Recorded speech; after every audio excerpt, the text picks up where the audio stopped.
A rancher adopted a silent orphan girl. He never expected that one day she'd save him and his ranch. The dust of the frontier has a way of settling on everything: the cattle, the porch, and the hearts of those who work it. In the vast, unforgiving stretch of the American West, where the horizon feels like a promise and a threat all at once, lived a rancher named William.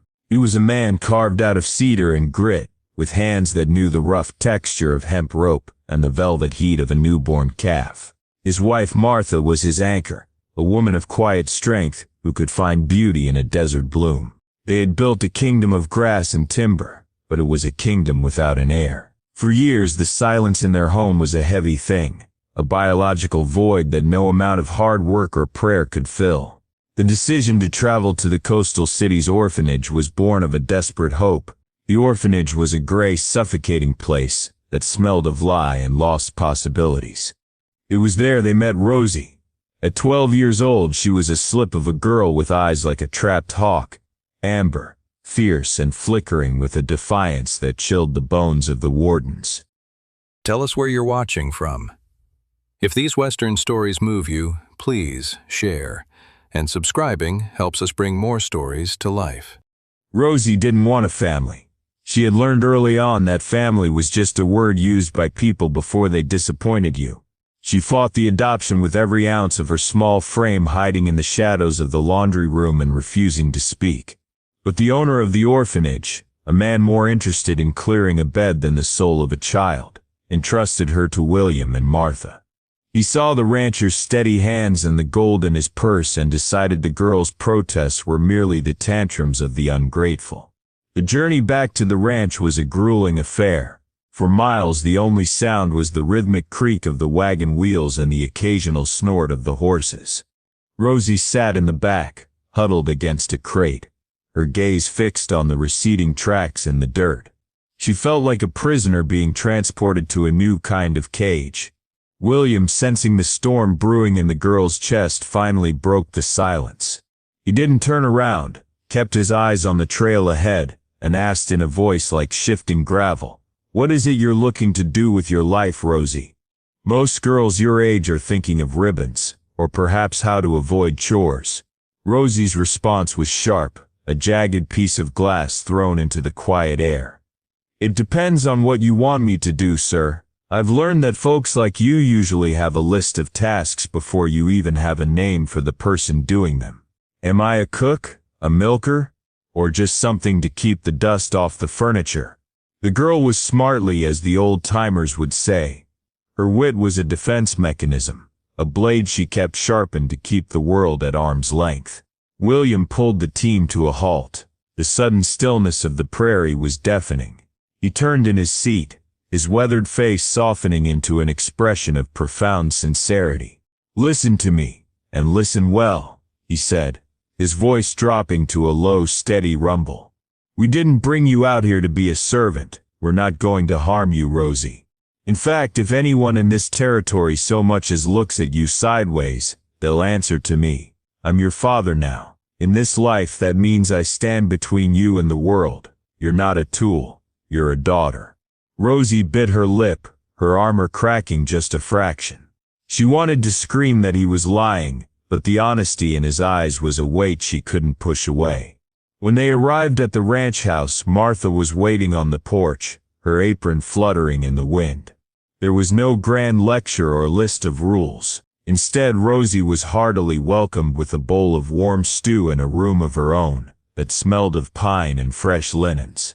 It was the first time in her 12 years that she didn't have to share a blanket or fight for a crust of bread. The transition wasn't seamless. There were nights when Rosie woke up screaming from nightmares of the gray walls, and days when she tested William's patience with her stubbornness. But slowly, the frontier began to heal what the city had broken. True to his word, William enrolled her in the local schoolhouse the very next day. He wanted her to have the letters he lacked. Rosie proved to be an exceptional student, her clever mind devouring books on history, philosophy, and mathematics. But it was the ranch itself that truly captured her spirit.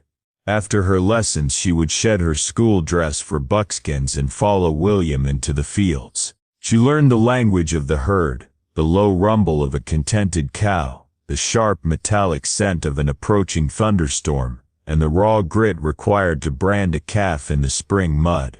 She wasn't just a girl on a ranch, she was becoming the ranch.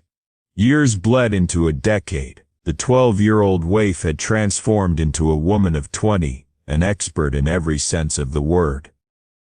She could outride any hired hand and read a ledger better than the town banker. She was the pride of William's heart, the daughter who had mastered the land as much as she had mastered her own destiny.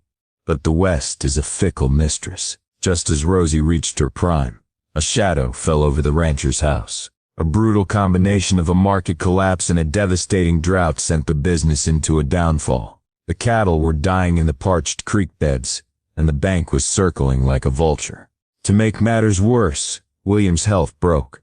The years of winter drives and broken bones finally took their toll, leaving him bedridden and growing old far too quickly.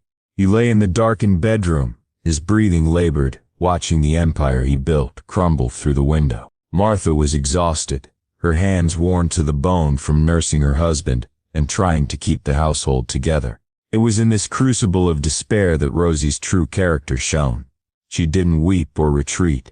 She stepped into the gap left by her father's illness. "I've got the reins, Pa," she whispered one evening, pressing a cool cloth to his forehead. "You taught me how to handle the cattle, and the schoolhouse taught me how to handle the men who think they can cheat us. Rest now." Rosie took charge of the whole business with a ferocity that stunned the neighbors. She used her literacy and her cleverness to navigate the complex web of debt and trade. She negotiated directly with the railroad barons, using her knowledge of law and commerce to secure better shipping rates. She organized the remaining hands into a disciplined unit, driving the herd to higher ground where the grass was still green. For 6 months she lived on coffee and sheer willpower, acting as both the brawn and the brain of the operation. Slowly, the business was prospering once more. The rains returned, the market stabilized, and the ranch was saved from the auction block. As the pressure lifted, William's spirit seemed to revive along with the land.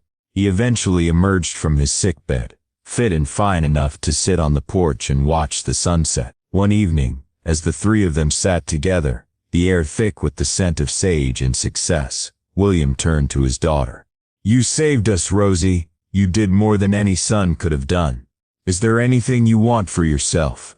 A dowry? A trip to the east?" Rosie looked out at the vast horizon, her gaze resting on the massive timber barn that had once held their winter hay. "I remember being that girl in the wagon, Pa," she said softly. "I remember the fear of being illiterate and dependent on the whims of others. I want the orphan children of this territory to be self-dependent like me. I want to open a school right here, in our big barn. I want to give them a way to earn a livelihood so they never have to beg for a home." William's eyes filled with tears, true raw emotion from a man who had rarely shown it.